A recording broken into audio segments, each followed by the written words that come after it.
අයිබෝන් හැමෝටම අද වීඩියෝ කරන්න හිතුවා ප්‍රක්ටිකලි කොහොමද පොඩි ගයිඩ්ලන්ස් ටිකක් දෙන්න මැනේජර්ස්ලට ඒ වගේම ඔන්ටර්ප්‍රිනර්ස්ලට කොහොමද තමන් ළඟ ඉන්න පුව පර්ෆෝමින් නැත්නම් අන්ඩර් පර්ෆෝමින් ටීම් මෙම්බර් කෙනෙක්ව මැනේජ් කරන්නේ ඒ වගේම ටොක්සික් එම්ප්ලොයි වෙන නැත්නම් ඩිෆිකල්ට් එම්ප්ලොයිස් ලගේ අපි කියන ටිකක් මැනේජ් කරන්න අමාරු අනිත් පැත්තේ ඒ මිංගල් වෙලා යන්නේ නැති ඒ වගේ එම්ප්ලොයි කෙනෙක් කොහොමද මැනේජ් කරන්න කියන සම්බන්ධයෙන් පොඩි ගයිඩ්ලයින්ස් ටිකක් දෙන්න.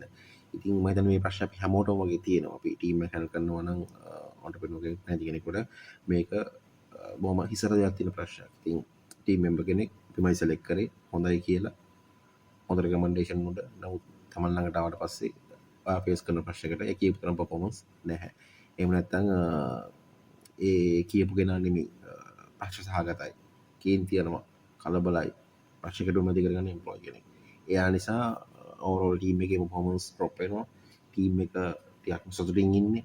ඒක ඕවරෝල් කම්පැනිත් බලපාන ගොඩ ප්‍රශ්න. ඉතින් මේ වගේ සිටුේෂන්ස් හැල් කරන්න පුළුවන්. මොකද මිනිස්සුත් එක්ක වැඩ කරනවා මේ වගේ දේවල් කොහොම කොමන් තියෙනවා මිනිස්සුත් එක්ක වැඩ කරනකොට. ඉතින් අපි එක්ස්පර්ට් වෙන්න ඕන මේ වගේ සිටුේෂන්ස් හැල් කරන්න. ඉතින් අපි අද මෙතනදී කතා කරන්නේ කොහොමද මේ වගේ සිටුේෂන් එක අපි හැල් කරගන්නේ කියන එක සම්බන්ධව. ඉතින් මේකට මම ස්ටෙප්ස් ටිකක් කියන්න. ප්‍රැක්ටිකල් ස්ටෙප්ස් ටික try කරලා බලන්න කොහොමද රිසල්ට් ගන්න පුළුවන්ද කියන එක. නම්බර් 1 ෆස්ට් පොයින්ට් එක තමයි ඔයා මේකේ root cause එක identify කරගන්න ඕන. එයි මේ employee poor perform කරන්නේ. එයි මේ employee toxic employee කෙනෙක් නැත්නම් disruptive employee කෙනෙක් නැත්නම් difficult employee කෙනෙක් හිට perform කරන්නේ. වැඩක behave කරන්නේ. වැඩ කරන්නේ හැසිරෙන්නේ. කෙනෙක් ෆස්ට් ඔයා identify කරගන්න ඕන. ඉතින් අපි දන්න ඕන ප්‍රශ්නකට හේතුවක් තියෙනවා. root cause එකක් තියෙනවා. ඉතින් මෙන්න මේ root cause එක මොකක්ද කියන එක identify කරගන්න ඕනේ. ඉතින් මේකට තියෙන best option එක තමයි ඔයා ඒ employees එක one to one discussion එකක් කරන්න. one to one meeting එකක් තියන්න. confidential personal meeting එක. ඉතින් කතා කරන්න මොකද්ද ප්‍රශ්නේ? මොකද්ද ගැටලුව? කොහෙද issue එක තියෙන්නේ? සමහරට ඒක ඒ employee ගේ knowledge එකේ ප්‍රශ්නයක් වෙන්න පුළුවන්. knowledge එක නැතිකම නැත්නම් skill එකේ ප්‍රශ්නයක්, skill එක අඩුයි. attitude ප්‍රශ්නයක් වෙන්න පුළුවන්. එහෙම නැත්නම් මොන හරි external factors වෙන්න පුළුවන්. ඒ කියන්නේ company එකේ තියෙන work environment එක නැත්නම් අපේ තියෙන processes එහෙම නැත්නම් අපේ team members ළඟ තියෙන යම් ප්‍රශ්න ගැටලු නැත්නම් ඉන්ටර් ඩිපාර්ට්මන්ට් තියෙන ප්‍රශ්න වෙන්න පුළුවන්. තව සමහරවිට personal life එකේ තියෙන issues වෙන්න පුළුවන්. මේ කාලේ ගෙවන ජීවිතේ තියෙන ප්‍රශ්න සහ මේ performance වලට ගැටලුවක් වෙන්න පුළුවන්. ඉතින් මේක අපි හට identify කරගන්න ඕන. identify කරලා අපි plan එකක් දාන්න ඕන කොහොමද මේකට මේකෙන් එළියට එන්න පුළුවන් කියන එක හැදීන්න අපි උදව් කරන්නේ කොහොමද කියන එක. ඉතින් අර මම කලින් කියපු one to one discussion එක තමයි ඒකට පාවිච්චි කරන්න පුළුවන් බෙස්ම ටූල් එක. ඊළඟට අපි ඒකින් අපි root cause identify කරනවා. identify කරලා පස්සේ අපිට කරන්න තියෙන්නේ හරි clear expectations set කරලා දෙන්න ඕන. ඔයාට මෙන්න මේ timelines වලදී මේ දේවල් කරන්න මේ achievements වලට එන්න. පාත් එකක් තියෙනවා. milestones තියෙනවා. එතකොට යන්න ඕන පාර දන්නවා. පාර තියෙන ඔයාට landmarks. ඒ තැනට ආවොත් අපි අර ගමනක් යනකොට කියන්නේ මෙන්න මේ හන්දියට යන්න. මෙන්න මේම තැනක් තියෙනවා. ඊට පස්සේ එතනින් මෙහෙම යන්න. එතනට ගියාම මේ වගේ තැනක් තියෙනවා. landmarks එතකොට අපි දන්නවා මේ පාරේ මෙතනට වෙනකම් මම හරියට ආවා. මෙතනට හරියට ආවා. ඒක ඔයාලට හම්බුනේ නැත්නම් landmark එක ඔයා දන්නවා පාරට වෙලා තියෙනවා. ඒකට එතනින් ඉස්සරහ යන්න කලින් මේක කරෙක්ට් කරන්න පුළුවන්. ඔයාලට පොඩ හදා ගන්න පුළුවන්. ඒ හින්දා clear expectations එතනදී පැහැදිලි කරලා කියන්න. හරි JD එකක් දෙන්න. හරියට පැහැදිලි කරලා කියන්න. මොකද කම්පැනි ඔයාලා එක්ස්පෙක්ට් කරන්නේ. ඔයාගේ ජොබ් රෝල් එක මොකද මොනවද කරන්නේ. හරි ක්ලියර් කියන්න. ඒ වගේම තමයි ඔයාගේ responsibilities, ඔයාගේ performance indicators. ඔයා මේ කරන වැඩ කොහොමද මනින්නේ? right සාමාන්‍යයෙන් අපි පාවිච්චි කරනවා technical word KPIs, key performance indicators. ඔයාගේ performance අපි monthly මනිනවා, quarterly මනිනවා, biannual මනිනවා, annual මනිනවා. මෙන්න මේවා තමයි criterias. මෙන්න මේ KPIs තමයි ඔයා මේවා achieve කරන්න ඕන. ඒකට බොහොම පැහැදිලිව කියන්න ඕන අපි. ඊළඟ තමයි මේක process start කරාට පස්සේ මේ plan එක දීලා අපි එයාට support කරන්න, coach කරන්න ඕන, mentoring කරන්න ඕන. හේතුව කොච්චරකට අපි වැඩ කරලා යනකොට අපි සමාන අපි demotivations වෙනවා. සමහර systems අපිට හුරු නෑ, අපි දන්නේ නෑ අපිට හුරු වෙන ටිකක් අමාරුයි. සමහර tools technologies න අපිට idea ගන්න. අනිත් එක තමයි අපිට අවශ්‍ය වෙන්නේ මේ training and development, mentoring, coaching කියන දේ කියලා දෙන්න.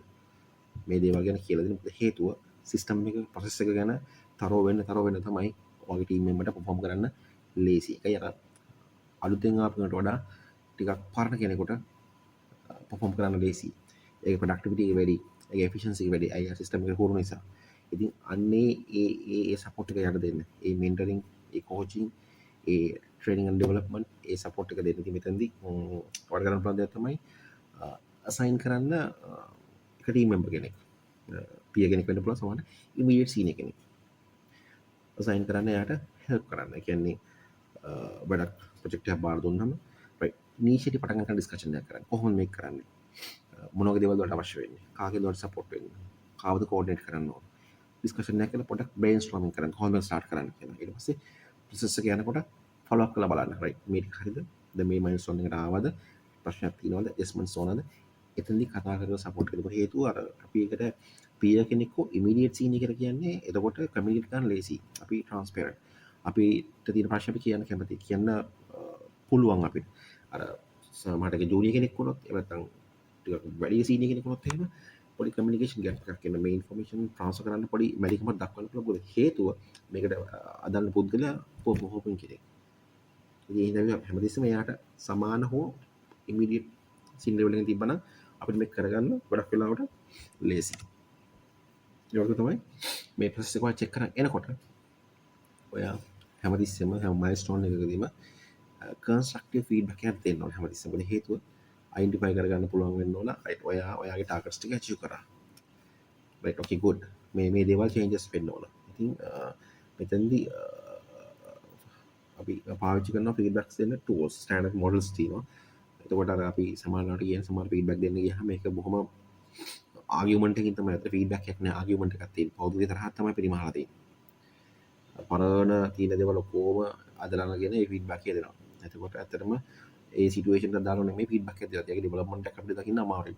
හේතුව අවශ්‍ය දේ නෙමෙයි අපි කියලා තියෙන්නේ. ෆීඩ්බැක් එක දීලා තියෙන්නේ. ඒ හින්දා අපි මෙතනදී ස්ටෑන්ඩඩ් ෆෝමැට්ස් එක පාවිච්චි කරන්න පුළුවන්. මම එකක් උදාහරණයක් කියන්නම්. SBI මොඩල් එක. SBI situation behaviour impact model එක. මේක හොඳ ටූල් එකක්. ප්‍රැක්ටිකල් ටූල් එකක් පාවිච්චි කරන්න ඔයා ෆීඩ්බැක් එක දෙනකොට වගේ කෙනෙකුට ටීම් මෙම්බර් කෙනෙකුට බ්‍රීෆ් කරන සිටුේෂන් එක මොකක්ද? S සිටුේෂන් එක. මොකක්ද උනේ? B behavior එක. ඔයාගේ හැසිරීම කොහොමද එතන? මේ සිටුේෂන් එක හැසිරීම. I impact. ඒක ඔයාට බලපෑවේ කොහොමද? ඔයාගේ ටීම් එකට බලපෑවේ කොහොමද? එතකොට ඔයාගේ ඩිපාර්ට්මන්ට් එකට කොහොමද බලපෑවේ? as organization අපිට කොහොමද බලපෑවේ? මෙන්න මේක උඩින් ඉන්න ෆීඩ්බැක් එකේ. ඒතර ඔයාගේ මොනවද අපි මේක නැවත නොවෙන්න අපි කරන්න ඕන චේන්ජස් වෙනස්කම්. ඒ ගැන කතා කරන්න. එහෙම නැතුව පරණ දේවල් ඇතුළේ ඒවා කතා කරන්න යන්න එපා. එතකොට එතනම පුද්ගලික පරිගැනීමක් තරහ පිළිගැනීමක් එන්න ෆීඩ්බැක් එකක් යන්නේ නැහැ. ඉතින් අපි මේ වගේ කන්ස්ට්‍රක්ටිව් ෆීඩ්බැක් එක දුන්නොත් සම්මේ තමයි මෙයාට පර්සනල් ඉම්ප්‍රූව්මන්ට් ප්ලෑන් එකක් හදලා දෙන්න එක. අපි කියන PIP එකක් කියලා. PIP PIP එකක් එහෙම නැත්නම් පර්සනල් ඉම්ප්‍රූව්මන්ට් ප්ලෑන් එකක්.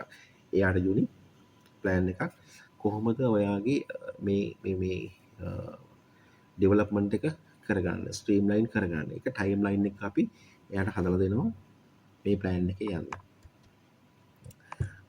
ඒ වගේ තමයි අපි ඉස්සර කියවනේ පුවර් පර්ෆෝමින් සහ ඩිෆිකල්ට් බිහේවියර් කියන එක. සමහර අය ඉන්නවා ටොක්සික් ඩිස්ට්‍රක්ටිව් කට්ටිය කියන්නේ හරි අමාරු හැන්ඩල් කරගන්න. හැබැයි ඔයා මේ වගේ හැන්ඩල් කරන්න පොඩි ස්පෙસિෆික් ස්කිල් එකක් ඔයාලට තියෙන්න ඕන. මොකද ටිකක් වෙනස් අනිත් අය වගේ නෙමෙයි. ඉතින් එතකොට කොහොමද මේක හැන්ඩල් කරන්නේ? එහෙනම් ඔයා ඔන්ටර්ප්‍රිනර් කෙනෙක්, මැනේජර් කෙනෙක්, ටීම් එකක් ලීඩ් කරන කෙනෙක් නම් අනිවාර්යයෙන්ම ඔයාට ඒ හැකියාව ඔයා හදා ගන්න ඕන conflict resolution.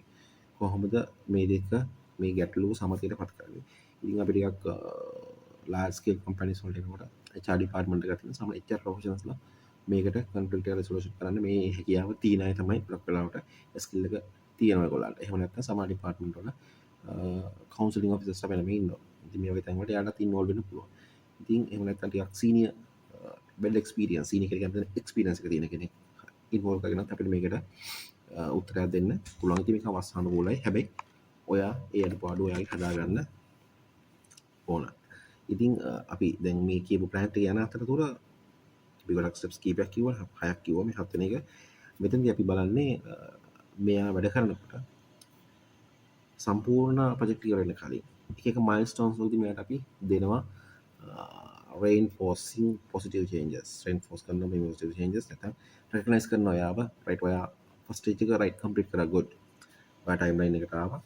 quality එක හොඳයි. okay project එක right yeah good. now you are in track. then ඔයා මේ projecting 10% complete කරලා තියෙනවා. you are only another 90% complete. ඒ වගේ පොඩක් එයා motivate කරලා right. සිල් 10ක් ඉවරයි තව 90 කරන් තියෙන්නේ. මේ 10ම ලස්සනට කරලා තියෙනවා. project එක okay good. ඉතුරු ටිකට යන්න right. මොකද කරන්න අපි next step එක right. මම start කරමු විදිහට. කියලා අන්නේ recognition එක දෙන්න පොඩක් අපි celebrate කරන්න ඕන team එකත් එක්ක. ලොකු දේවල් නෙමෙයි. පොඩියට ඇට්ලිස්ට් ක්ලැප් එකක් දීලා ඒ අචීව්මන්ට් එක අපිට පුළුවන් වෙනවා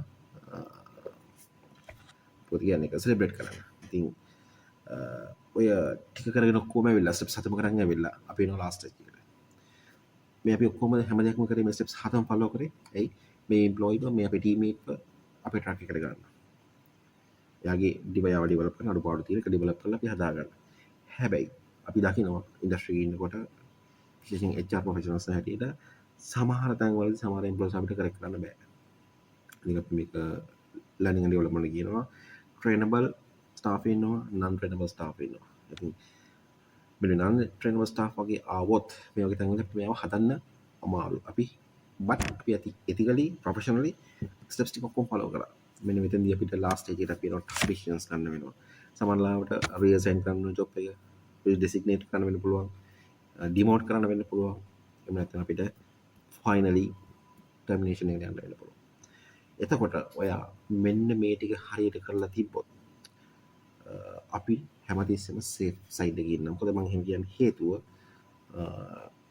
අපි ආයතනයක වැඩ කරනකොට මේ හැම දෙයක්ම වෙන්නේ රිලේෂන්ෂිප් එකක් මත. සම්බන්ධතාවයක් මත. හැබැයි ඕක කැඩෙන තැනදී ඒක පාර්ශවීයව කැඩෙන තැනදී ගැටලුවක් ඇති වෙනවා. මියුචුවලි ඇග්‍රීවල වුණු ප්‍රශ්නයක් නැහැ. ඒක පාර්ශවීය ගැටලුවොත් අනිවාර්යයෙන්ම ප්‍රශ්නයක් ඇති වෙනවා. ඒකේ රිසල්ට් එක තමයි ලේබර් කේස් එකට යන එක. ඉතින් අන්න එතනට ගියාම ඔයා හැමතිස්සෙම ඔයාලට ඔප්පු කරන්න පුළුවන් වෙන්න ඕන. ඔයා මේ ප්‍රොසෙස් එක මේ එම්ප්ලොයිගේ ඩෙවලොප්මන්ට් එකට ගත්ත හැම උත්සාහයක්ම ගත්තා. ඒක ඔයා ප්‍රොෆෙෂනලි කරා. ඒක ඔයා එතිකලි කරා. ඒක ඔයා ලීගලි කරා කියන එක ඔප්පු කරන්න පුළුවන් වෙන්න ඕන. එහෙම නැති වුණොත් ඔයාගේ ඩිසිෂන් එක අනිවාර්යයෙන්ම ලේබර් කෝට් එකේදී චැලෙන්ජ් වෙනවා. ඉතින් අත්දැකීමෙන් දන්නවා ගොඩක් වෙලාවට බොහොම හිතවත් වැඩ කරපු බොහොම කාලයක් වැඩ කරපු එම්ප්ලොයිස්ලා බොහොම චූටි දෙයක් නිසා හිත තමනාප වුණොත් ගැටලුව ප්‍රශ්නයක් ඇති කරගත්තොත් මේ සම්බන්ධතාවය බිඳලා ගිහිල්ලා ටර්මිනේෂන් එකකට ගියොත් ඒක පාර්ශවීයව අනේ දෙවියෝ ලීගල් ඇක්ෂන් එක. සමාන අපි දකින්න සමාජයේ සමහර ඇක්ෂන්ස් ලීගල් නෙමෙයි ඉල්ලීගල් දේවලුත් ඉම්ප්ලිමන්ට් කරලා තියෙනවා. ඉතින් මේ වගේ දේවල් වල යන්නේ නැතුව ඔයාගේ ටීම් එක හරියට තියාගෙන ඔයාගේ බිස්නස් එක හරියට කරගෙන ඉන්න මේ විදිහට හරි ප්‍රොසෙස් එක ඉගෙන ගන්න. හරි ප්‍රොසෙස් එක ෆලෝ කරන්න. ඉතින් try කරලා බලන්න ඔයාලා ඉන්නවා නම් difficult employee කෙනෙක් එහෙම නැත්නම් toxic employee කෙනෙක් poor performing employee කෙනෙක් එයාව මේ වගේ ට්‍රක් එකකට අරන් ඇවිල්ලා හදලා ඔයාගේ ටීම් එකට ජොයින් කරගන්න. ඔයාගේ අර ස්පීඩ් එකට ඔයාගේ ඩයිරෙක්ෂන් එකට ගන්න try එකක් දෙන්න. ඉතින් මොකද හේතුව අයින් කරන්න හිතපුවා ඒ වගේ සෙලෙක්ෂන් එකක්. ඔයාගේ සෙලෙක්ෂන් එකේ පොඩි ප්‍රශ්නයක් තියෙනවා නම් හිතන්න ඔයාගේ ඩිසිෂන් මේකින් වල ඔයාගේ සෙලෙක්ෂන්ස් වල පොඩි ප්‍රශ්නයක් තියෙනවා. ඉතින් එන try එකක් දෙන්න අයින් කරන්න කලින් උපරිම හදලා ගන්න. ඉතින් මේ වගේ එම්ප්ලොයිස් මැනේජ් කරනවා, ටීම් එක මැනේජ් කරනකොට ලීඩ් කරනකොට human resource management සම්බන්ධ ප්‍රැක්ටිකල් ඉෂුස් මොනවද තියෙනවද පොත්වල තියෙන දේවල් නෙමෙයි පොත්වල කොහොමද පොත් බලලා ඉගෙන ගන්න පුළුවන් එක කෝස් එක කරන්න. ඒකේ ඔය ටෙක්ස්ට් බුක් ටිකක් ඔක්කොම කියලා දෙනවා මේ ප්‍රශ්නයක් නැහැ. හැබැයි වැඩ කරලා ඉගෙන ගන්න ඉන්ඩස්ට්‍රි එක්ස්පර්ට් කෙනෙක් ඉගෙන ගන්න දේවල් තියෙනවා නම් ගැටලු ප්‍රශ්න තියෙනවා නම් කමෙන්ට් එකක් දාන්න අපි ඒවා එක එක ඉස්සරහට වැදගත්කම අනුව අපි කතා කරමු. Thank you very much. Wish you all the best.